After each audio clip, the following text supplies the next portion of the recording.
함께 하나님의 말씀 보겠습니다. 오늘 우리에게 주신 하나님의 말씀은 마태복음 6장 9절부터 13절 말씀입니다. 함께 있습니다. 시작. 그러므로 너희는 이렇게 기도하라. 하늘에 계신 우리 아버지여, 이름이 거룩히 여김을 받으시오며 나라가 임하시오며 뜻이 하늘에서 이루어진 것 같이 땅에서도 이루어지이다.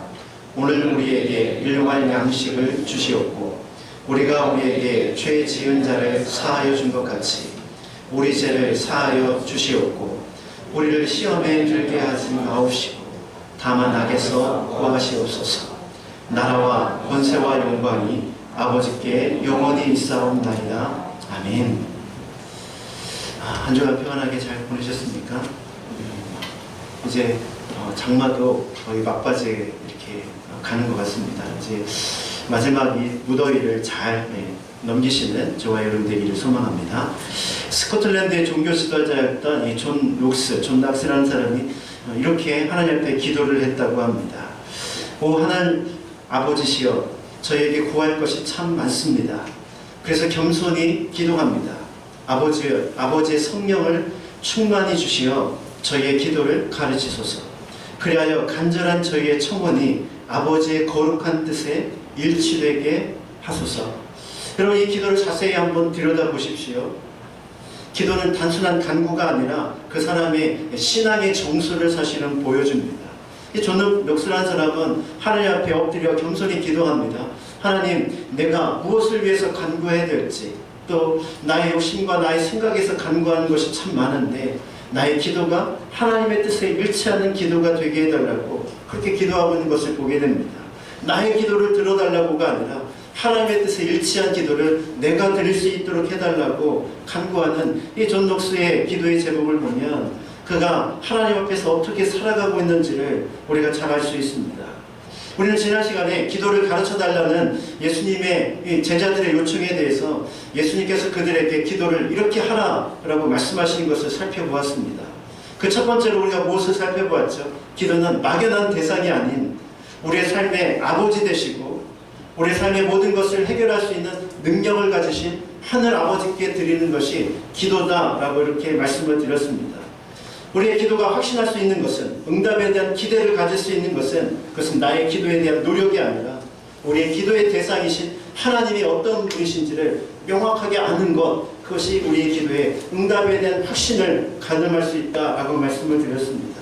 기도의 시간의 열정보다는 기도의 대상이 되신 하나님과의 관계가 그만큼 중요하다는 것이죠. 우리가 하나님에 대한 관계를 확인했다면 이제 구체적인 기도를 하나님 앞에 드려야만 합니다. 그럼 우리는 무엇으로 하나님 앞에 기도를 드려야 할까요? 주님 가르쳐 주신 기도는 우리가 드려야 될 기도의 아름다운 모델입니다. 그 속에서 하나님은 우리가 하나님 앞에 드려야 될 기도의 제목을 구체적으로 6가지로 언급을 하고 있죠. 오늘 우리가 읽은 말씀입니다. 아버지의 이름이 거룩히 여김을 받으시고 하나님의 나라가 임하시고 뜻이 하늘에서 이루어진 것 같이 땅에서도 이루어지고 일용할 양식과 그리고 내 죄의 사함받음과 시험에 들지 않고 악에서 우리를 구해달라는 기도, 이것이 바로 6가지 간구입니다. 그런데 이 6가지 간구를요 크게 2가지로 나눠보면 이렇습니다. 첫 번째부터 3번째까지 기도는 하나님을 향한 기도입니다. 그리고 4번째부터 6번째까지 기도는 우리를 향한 기도이죠. 이렇게 보면 예수님의 이 짧은 기도가 얼마나 균형이 잘 맞춰져 있는지를 모릅니다. 하나님을 향한 기도와 인간을 향한 기도가 함께 들어있는 것이 바로 이 주기도문이죠. 어떻게 보면 십계명의 구조와 굉장히 유사하다는 것을 발견하게 됩니다. 하나님을 향한 것과 인간을 향한 것, 이것이 십계명의 구조이지 않습니까? 그와 동일하게 사실은 주기도문도 주님 가르쳐 주신 기도도 그런 구조로 되어 있다는 것입니다. 기도에서 우리의 간구에 있어서 균형이 굉장히 중요하다는 것을 우리가 발견하게 되죠. 서두에 말씀드린 것처럼 기도의 내용보다는 기도의 대상이 중요합니다. 뿐만 아니라 기도의 시간과 분량보다는 기도의 순서가 더 중요하다는 사실을 우리가 이 주기도문을 통해서 발견하게 되는 것입니다. 많은 그리스도인들이 기도에 대해서 생각할 때 당신은 기도를 하고 있습니까? 기도의 유무를 묻습니다. 그리고 기도를 한다면 얼마나 규칙적으로 드리고 있습니까? 얼마나 오래 기도를 합니까? 이렇게 기도의 시간에 대한 관심을 갖습니다. 그런데 정작 내가 하나님 앞에 기도할 때 그 기도의 내용이 우선순위가 어디에 가 있는지에 대해서는 신중하게 자신의 기도를 들여다보지 않는 것이 문제라는 것입니다. 우리는 기도하면 기도할수록 만약 이 균형이 깨어지고 우선순위가 깨어지면 우리는 기도하면 기도할수록 오히려 더 이기적인 사람, 오히려 내 욕망을 채우고자 드리는 그런 기도자가 되기 쉽다는 것입니다. 그러나 주기도문은 우리의 깨어진 균형을 바로 세워주는 그런 중요한 우리 메시지를 우리에게 주신다는 것이죠. 주기도문을 잘 이해하기 위해서 우리는 한 말씀을 좀 주목하여 볼 필요가 있습니다. 주기도문이 끝나고 6장 후반절에 가면 우리가 잘 알고 있는 그런 유명한 말씀이 하나 나오죠. 31절부터 33절까지의 말씀이 나옵니다. 같이 한번 읽어볼까요? 시작. 그러므로 명령하여 이르기를 무엇을 먹을까, 무엇을 마실까, 무엇을 입을까 하지 말라. 이는 다 이방인들이 구하는 것이다. 너희 하늘 아버지께서 이 모든 것이 너에게 있어야 할 줄을 아시느니라.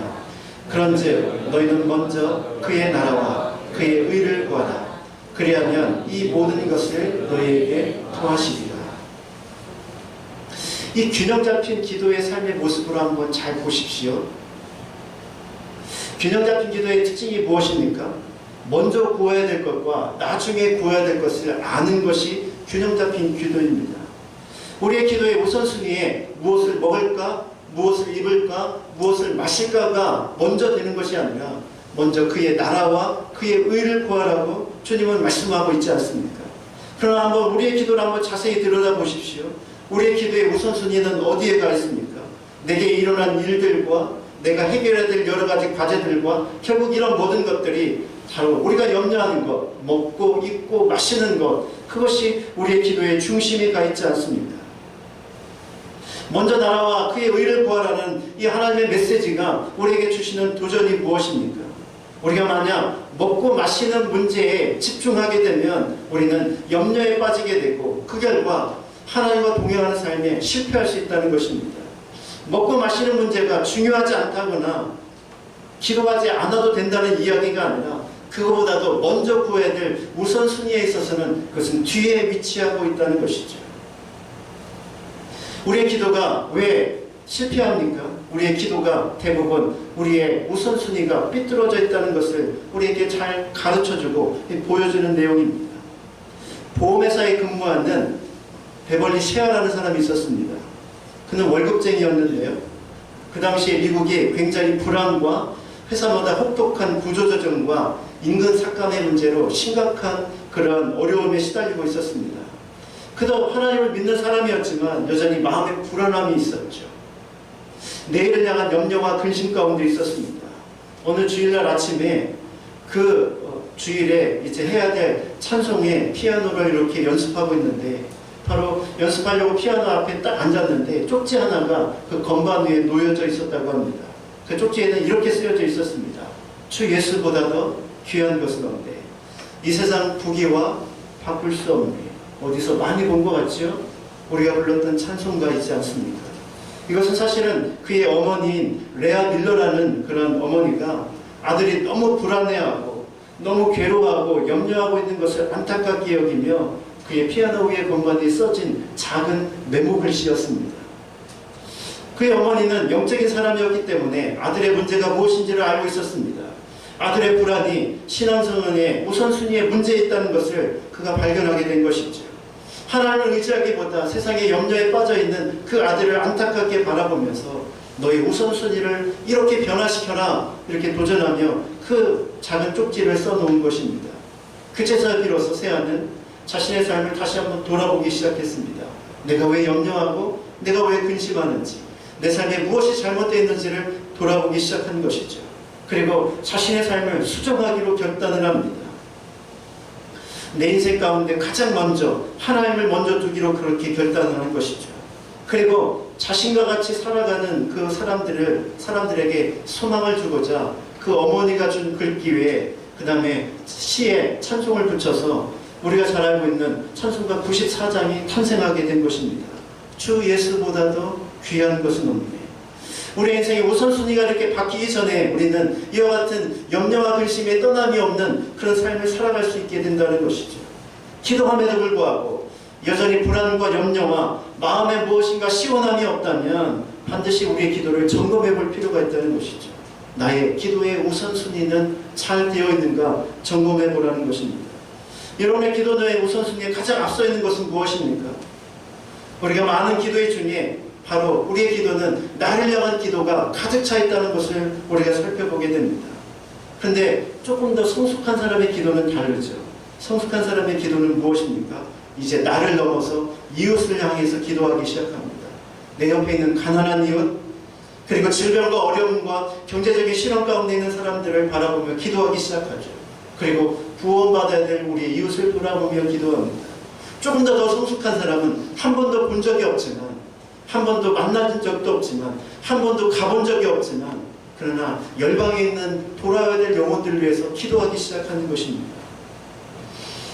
그 사람의 기도의 내용과 그 사람의 기도의 대상이 결국 그 사람의 성숙도를 우리에게 보여주는 것이죠. 그러나 오늘 본문을 다시 들여다보십시오. 나를 향한 기도와 이웃을 향한 기도보다 더 앞서야 될 기도의 우선순위가 있다는 것입니다. 그 우선순위가 무엇입니까? 하나님의 이름이 거룩히 여김을 받으시고, 하나님의 나라가 이 땅 가운데 임하여 이치게 도와주시고, 하나님의 뜻이 이 땅 가운데 이루어지도록 인도하여 주시옵소서. 이 기도가 사실은 나의 기도, 이웃을 향한 기도보다 더 앞선 기도의 우선순위에 위치해야 한다고 우리에게 도전하고 있는 것이죠. 우리가 아까 읽은 그 말씀처럼, 그런즉 너희는 먼저 그의 나라와 그의 의를 구하라. 그래야하면 이 모든 것을 너희에게 더하시리라.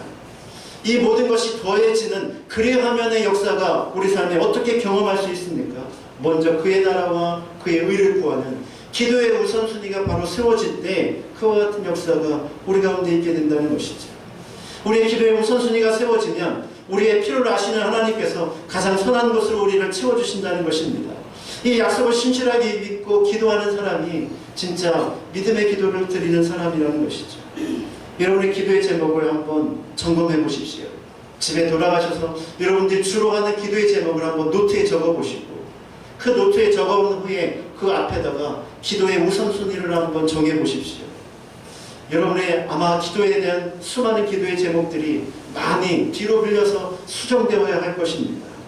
우리의 기도의 우선순위를 바로 세움으로 바른 기도자가 될 수 있기를 주님의 이름으로 축원합니다.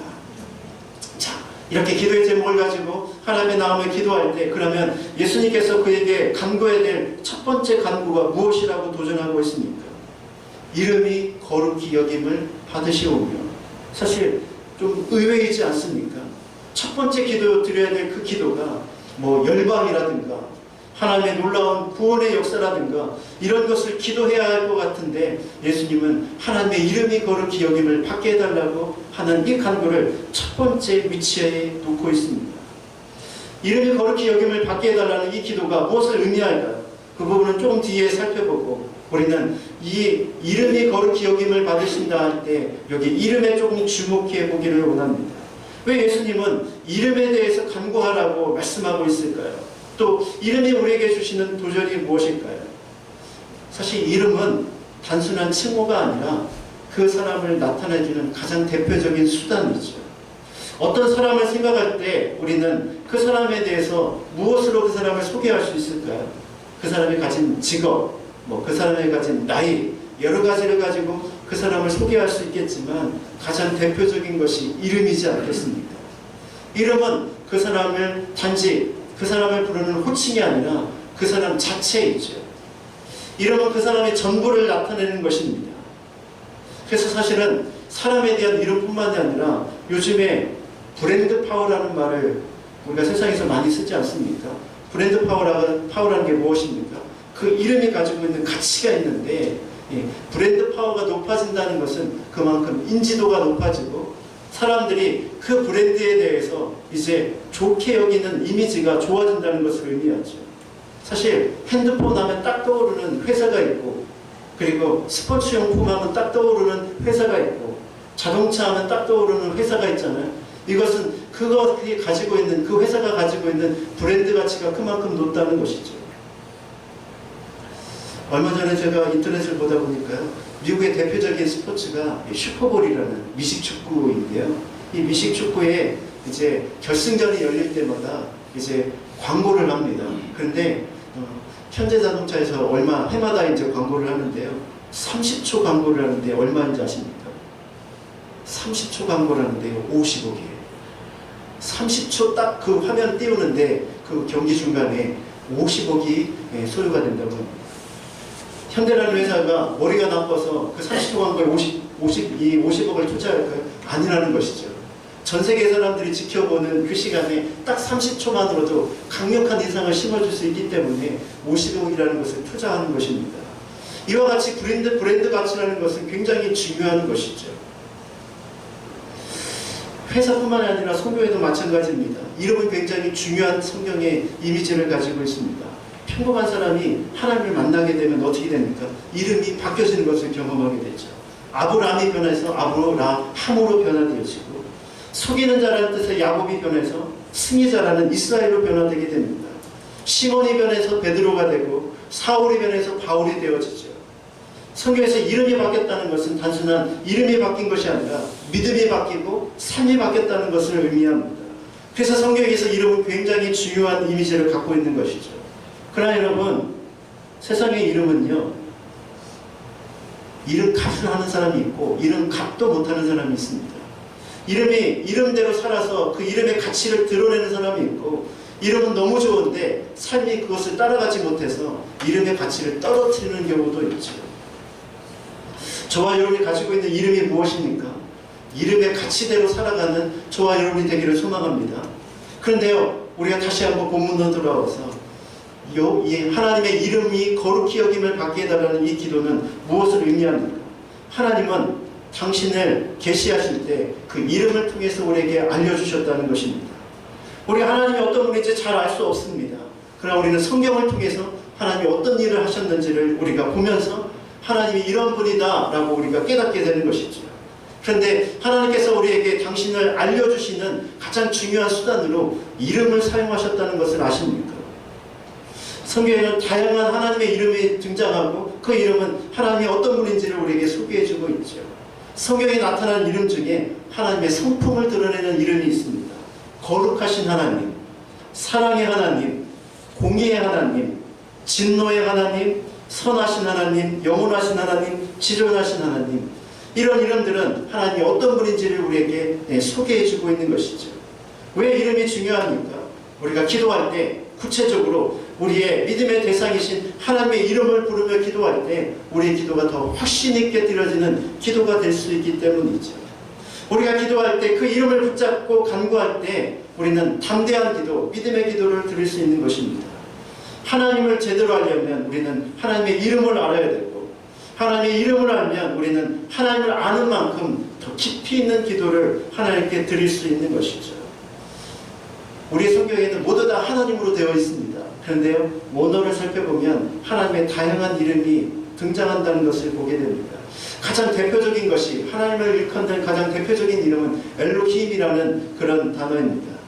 엘로힘이라는 이 단어는 전능하신 하나님이라는 뜻이죠. 우리가 기도할 때 우리가 어떻게 기도합니까? 하나님, 전능하신 하나님, 우리가 이렇게 부르짖으며 기도하는 것이죠. 전능하시다는 것은 하나님을 향한 우리의 신앙의 고백이죠. 모든 문제와 상황 속에 하나님께서 개입하고 그 하나님께 나의 삶을 맡겨드릴 때 그것을 변화시킬 수 있는 능력의 하나님이라는 것입니다. 그냥 단순한 하나님이 아니라 엘로힘의 하나님, 전능하신 하나님, 나의 기도를 들으시고 응답해달라고 기도할 때 우리의 기도가 더욱더 구체적인 확신 있는 기도가 되지 않겠습니까? 성경에 또한 여호와라는 그러한 하나님의 이름이 등장하는 것을 보게 됩니다. 요즘에 순복음에서는 야훼라고 이렇게 말하기도 하는데요. YAWH로 이렇게 이제 영어로 되어 있는데요. 사실 여호와인지 야훼인지 정확한 발음을 알 수가 없습니다. 왜 그러냐면 이스라엘 사람들이 하나님의 이름을 함부로 부르는 것을 너무 두려워한 나머지 모음을 다 없애버렸어요. 그래서 자음만 남아버리니까 이 발음이 정확하게 어떻게 내야 되는지를 알 수 없는 상황에 빠져버린 것입니다. 근데 우리가 흔히 여호와, 야훼라고 이렇게 부를 수 있는데, 여호와, 야훼라는 이 뜻은 스스로 계신 하나님, 우리에게 약속하시고 약속을 지키시는 하나님이라는 의미를 가지고 있습니다. 우리가 만약 기도할 때 내게 주신 그 약속을 신실하게 지키시는 하나님을 온전히 믿고 기도한다면 우리의 기도가 얼마나 달라질까요? 때로는 우리가 기도함에도 불구하고 응답이 더뎌서 우리에게 낙심이 들 때가 있지 않습니까? 그때 우리가 붙잡아야 될 것이 무엇입니까? 여호와 하나님, 약속하신 것을 반드시 이루시는 하나님, 내가 그때까지 인내하며 하나님을 붙잡을 수 있도록 도와달라고 그렇게 간구한다면 우리 기도가 달라지겠죠. 이 여호와라는 이 하나님의 이름은 뒤에 또 다른 이름과 붙어서 다양한 의미를 또한 우리에게 보여줍니다. 여호와 이레 하나님, 무슨 뜻이죠? 내 인생 가운데 예비하시고 준비하신 하나님이라는 뜻입니다.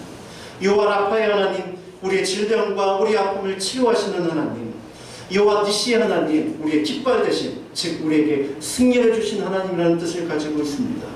여호와 삼마의 하나님, 내 상황과 삶 속에 찾아오셔서 나와 함께 하시는 하나님, 그런 의미를 가지고 있죠. 여호와 샬롬의 하나님, 나에게 평강의 주로 임하시는 하나님이라는 뜻을 가지고 있습니다. 여호와 라하의 하나님, 세상에서 길을 잃고 방황하는 그런 때에도 내게 찾아오셔서 나의 목자가 되시는 하나님. 여러분의 인생 가운데 지금 어떤 상황을 맞이하고 있습니까? 그 상황 가운데 여러분은 어떻게 기도하시겠습니까? 그 상황을 붙잡고 그 상황에 합당한 이름을 하나님 앞에 부르며 그렇게 기도할 때 그 하나님께서 그 하나님으로 그치는 것이 아니라 나의 삶 가운데 친근하게 다가오시는 가까이 계신 하나님을 우리가 느끼며 고백할 수 있지 않겠습니까? 만약 여러분이 미래에 대한 두려움이 있다면 여호와 이레 하나님을 부르며 기도하십시오. 하나님이 내 길을 인도해 주시고 예비해 달라고 말입니다. 마음에 불안함이 찾아온다면 평강의 하나님, 여호와 샬롬의 하나님을 부르짖으며 그렇게 기도하십시오. 그러면 여러분 삶 가운데 임하시는 하나님의 은혜를 경험하게 될 것입니다. 하나님에 대한 이름은 이것이 끝이 아닙니다. 하나님에 대한 또 다른 이름, 아도나이라는 이름이 있습니다. 하나님의 이름을 부르기가 너무나도 부담스러웠던 이스라엘 사람들은 가장 흔하게 하나님을 아도나이라고 부르며 기도했습니다. 아도나이는 뜻은 하나님은 나의 주인이시다. 하나님은 나의 인생의 주인이시다, 이 뜻입니다. 내 삶의 주인, 그리고 역사의 주인, 그리고 내 삶의 모든 것을 주관하시는 주관자, 그분이 나의 하나님이시다라는 고백이죠. 내가 기도할 때 나의 인생을 하나님께 내어 맡기며 하나님 나의 길을 인도해 주시고 나의 길을 주관해 달라고 기도할 때 우리의 기도는 조금 더 구체적인 기도가 될 수 있을 것입니다. 그것이 끝이 아닙니다. 신약으로 나오면 예수 그리스도라는 하나님의 또 다른 이름이 있지 않습니까? 우리의 구원자 되신 하나님. 때로는 죄로 무너지고 쓰러질 때마다 우리가 불러야 될 이름이 무엇입니까? 예수님이 나의 구원자시다. 죄에 대한 절박함과 죄책감에 살아갈 때마다 우리는 다시 한번 십자가 앞에 돌아와서 예수 그리스도 나의 구원자 되신 그 하나님 앞에 우리의 죄 문제를 내려놓고 기도한다면 우리가 또 다른 삶의 변화를 경험할 수 있겠죠. 또 다른 이름 보혜사. 인생의 곤고한 일을 만나고 그리고 아무에게도 이야기할 수 없는 삶의 고민이 있을 때마다 나의 상장다 세워주시고 내가 무엇이든지 말할 수 있는 내 곁에 계신 그 보혜사 성령님을 부르짖으며 기도할 때 우리의 기도는 또다시 달라질 수 있다는 것이죠. 사랑하는 형제자매 여러분, 여러분의 상황 속에 여러분들은 이 하나님의 이름을 선포하며 부르며 기도할 수 있는 은혜가 있기를 주님의 이름으로 축원합니다. 뿐만이 아닙니다. 오늘 본문을 보면 이 하나님의 이름을 불러야 되는 또 다른 이유를 우리가 발견해 주게 됩니다. 우리가 잘 아는 사도행전 3장 6절부터 7절의 말씀이 있죠. 우리 같이 한번 읽어볼까요? 시작.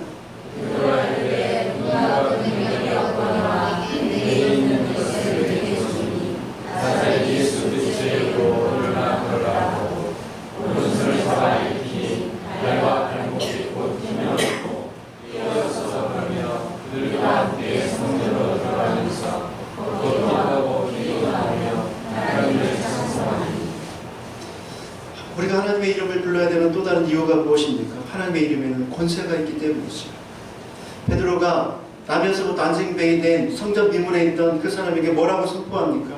나는 은도 없고 나는 금도 없다. 그러나 내게 있는 것으로 내게 주노니 곧 나사렛 예수 그리스도의 이름으로 일어나 걸으라.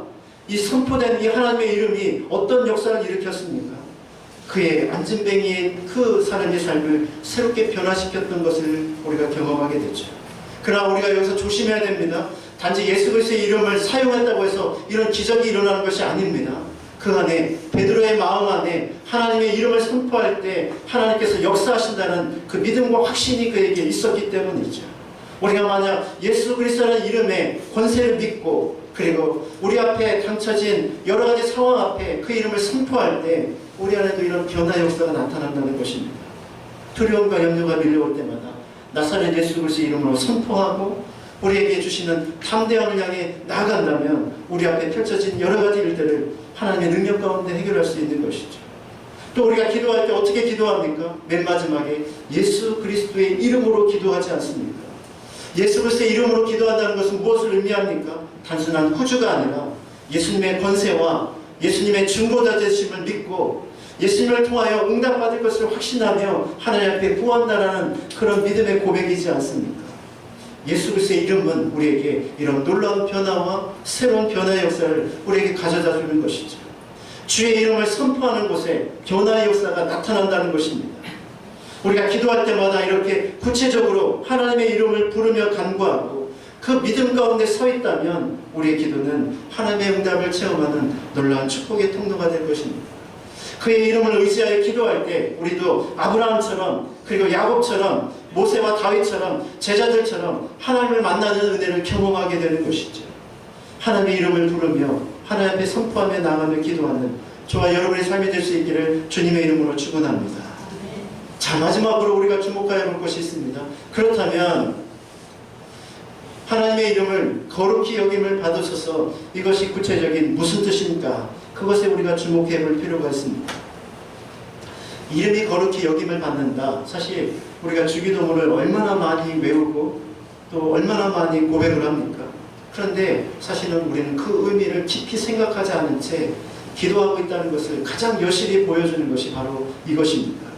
이름이 거룩히 여김을 받는다. 이것이 무슨 뜻일까요? 사실 우리는 그 뜻을 알지 못한 채 우리는 여전히 기도하고 있습니다. 하기아스테토 토 오누마 수, 이것이 원어에 나오는 이름이 거룩히 여김을 받는다라는 뜻입니다. 이것을 좀 풀어보면 당신의 이름이 거룩히 되소서라는 뜻을 가지고 있습니다. 우리나라 성경에는 당신이라는 단어가 빠져 있잖아요. 근데 첫 번째 강구부터 세 번째 강구에 동일하게 나타나는 단어가 수라는 단어, 당신이라는 단어가 들어있습니다. 그래서 아까 제가 처음 설명드린 대로 첫 번째부터 세 번째가 하나님을 향한 기도라는 이유가 바로 여기에 있습니다. 그리고 네 번째부터 여섯 번째 기도는 동일한 단어가 등장합니다. 우리라는 단어가 등장하죠. 그래서 네 번째부터 여섯 번째의 간구가 우리, 나를 향한 기도의 제목이라는 것이죠. 하나님의 이름이 거룩히 여김을 받게 해달라 할 때 이 거룩이라는 단어도 우리가 주목할 필요가 있는데, 거룩이라는 단어는 도덕적으로 의롭다라는 뜻이 아닙니다. 성경에서 거룩이라는 것은 구별되었다라는 뜻을 가지고 있죠. 세상과 다른 구별된 존재, 그 대상이 바로 우리의 하나님이시라는 것입니다. 하나님의 이름이 거룩히 여김을 받는다는 뜻은 무엇입니까? 세상과 분리되신 그 거룩하신 하나님께 드려야 될 합당한 고백을 하나님 앞에 올려드린다는 것이죠. 이 구절을 종교개혁자는 칼뱅은 이렇게 해석을 했습니다. 하나님의 이름에 합당한 영광을 받으소서. 더 쉽게 표현해보면 하나님이 마땅히 받으셔야 될 영광을 하나님 받아주소서라는 뜻을 가지고 있죠. 그렇습니다. 하나님의 이름이 거룩히 여김을 받으시오며, 이 뜻은 하나님이 받아야 될 합당한 영광을 하나님 받으소서라는 뜻을 가지고 있습니다. 사실 이 구절이 우리가 살아가는 이 시대에 가장 필요한 말씀이기도 합니다. 왜 그렇습니까? 우리가 살아가는 이 시대에 하나님의 이름은 어떻습니까? 하나님의 이름이 오히려 비난과 조롱거리로 전락하지 않았습니까? 세상 사람들은 하나님의 이름을 비방하며 조롱하면서도 더 이상 그것에 대한 두려움이 없습니다.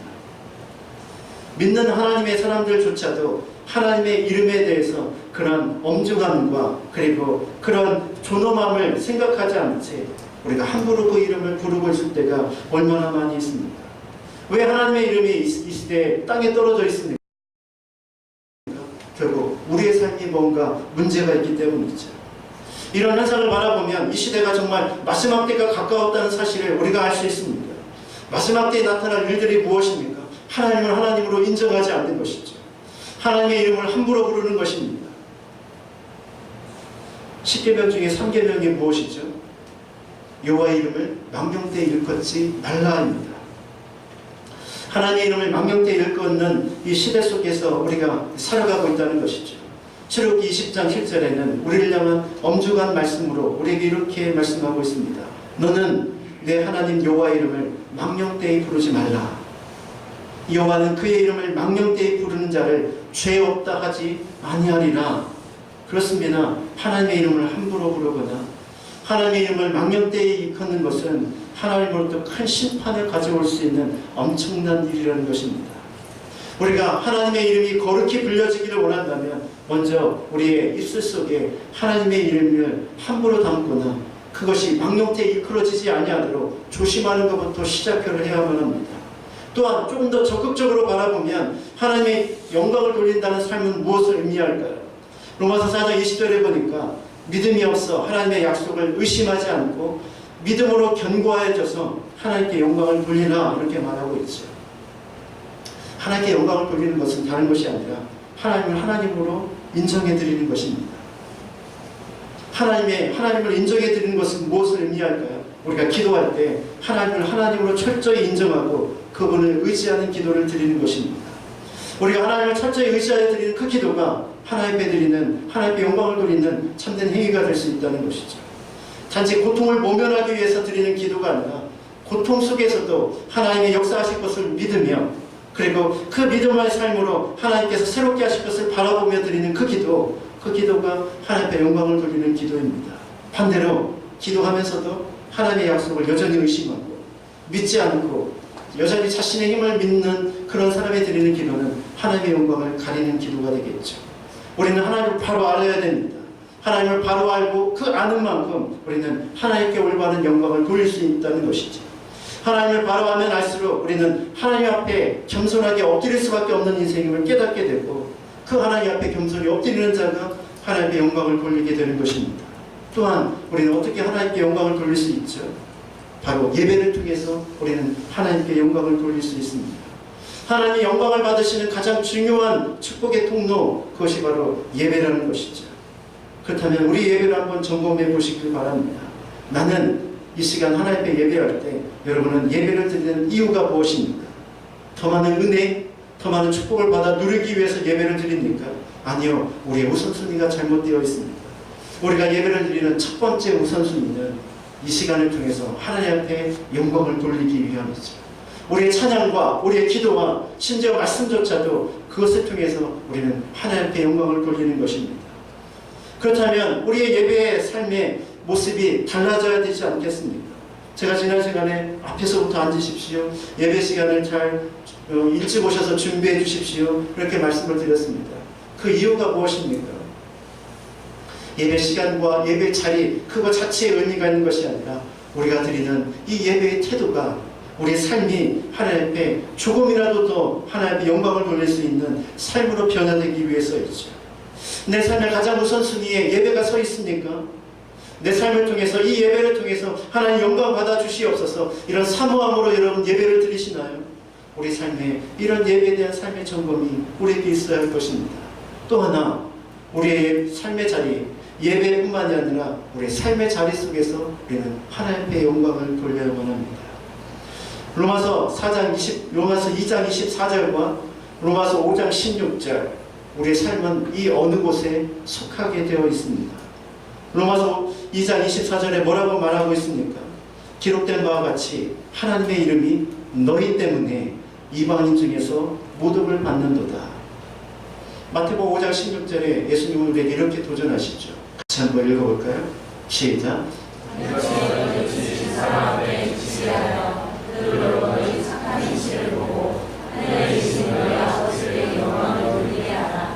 이름이 거룩히 여김을 받으소서. 이것은 우리가 드리는 단순한 기도가 아니라 사실은 하나님 우리의 삶을 통해서 착한 행실을 통해서 세상 사람들이 하나님의 살아계신 것을 보게 하시고 인정하게 하시고 그들의 입술을 통해서 하나님께 영광 돌리는 삶을 살게 해주십시오 라는 삶에 대한 결단과 순종이 들어있는 것입니다. 단지 드려야 될 기도가 아니라 우리의 순종과 결단을 요구하는 기도가 오늘 본문의 이 기도라는 것이죠. 나를 통해서 세상이 하나님을 알게 하여 주시옵소서. 나를 통해서 세상이 하나님께 영광을 돌리는 삶을 살게 해 주시옵소서. 여러분은 이 두 말씀 중에 어느 곳에 속해져 있습니까? 또 한 가지, 하나님께 영광을 돌리는 삶은 무엇을 의미할까요? 시편 108편 5절에 보니까 하나님이여 주는 하늘 위에 높이 들리시며 주의 영광이 온 땅에서 높임을 받으시기를 원하나이다. 이렇게 기록하고 있습니다. 단지 믿는 자를 통해서만 아니라 세계 열방이 하나님 앞에 영광을 돌리는 그때를 위해서 우리의 기도 속에 영혼을 향한, 열방을 향한 기도가 녹아져 있어야 된다는 것을 우리에게 도전해주고 있는 것이죠. 마침내 하나님께서 이 땅에 오실 때, 재림하실 때 모든 열방이 주를 향하여 부를 그 찬양과 그 기쁨을 우리가 바라보면서 하나님 앞에 드려야 될 기도가 바로 이 기도라는 것이죠. 이제 말씀의 결론을 내리기를 원합니다. 어느 교회 표를 보니까요, 이렇게 되어 있더라고요. 믿음을 삶으로 보여주는 교회. 참 그 표를 보면서 제가 많이 도전을 받았습니다. 우리의 믿음은 무엇을 통해서? 삶을 통해서 나타나야 되죠. 우리의 믿음은 세상에서 보여지는 믿음이 되어야 한다는 것입니다. 보여주기 위해서 믿을 필요는 없지만 우리의 믿음은 삶을 통해서 세상에 나타나야 한다는 것이죠. 그 결과가 무엇입니까? 그 결과는 결국 우리의 삶을 통해서 하나님이 높임을 받고 하나님이 영광을 받으시는 것이죠. 초대교회 사도행전의 2장에 나오는 초대교회의 모습을 보십시오. 그들이 믿음 안에서 바로 섰을 때 어떤 일들이 일어났습니까? 47절에 보니까 하나님을 찬미하며 또 온 백성에게 칭송을 받으니 주께서 구원받는 사람들을 날마다 더하게 하십니다. 여러분, 부흥이 무엇입니까? 부흥은 우리가 하나님 안에서 올바로 섰을 때 세상 사람들이 우리를 바라보며 하나님을 만나게 되는 것입니다. 그리고 우리와 같이 함께 믿음의 삶으로 걸어가게 되는 그 모든 것들이 사실은 이 부흥의 역사인 것이죠. 이름이 거룩히 여김을 받으소서. 이것은 무엇을 의미합니까? 나의 기도의 순서가 내 삶의 문제가 아니라 하나님의 영광이 기도의 우선순위에 놓여야 한다는 것입니다. 이름이 거룩히 여김을 받으소서. 이 기도는 무엇을 의미하죠? 하나님의 권세의 이름을 믿고 그렇게 선포하면서 드리는 기도를 의미합니다. 이름이 거룩히 여김을 받으소서. 이것은 내 삶을 통해서 하나님 영광이 되게 하여 주시고 내 삶을 통해서 하나님께 영광을 돌리는 삶을 살게 해주십시오 라는 그런 순종과 결단의 기도입니다. 저와 여러분이 이 기도에 합당한 삶과 기도자가 될 수 있기를 주님의 이름으로 축원합니다. 함께 기도하겠습니다.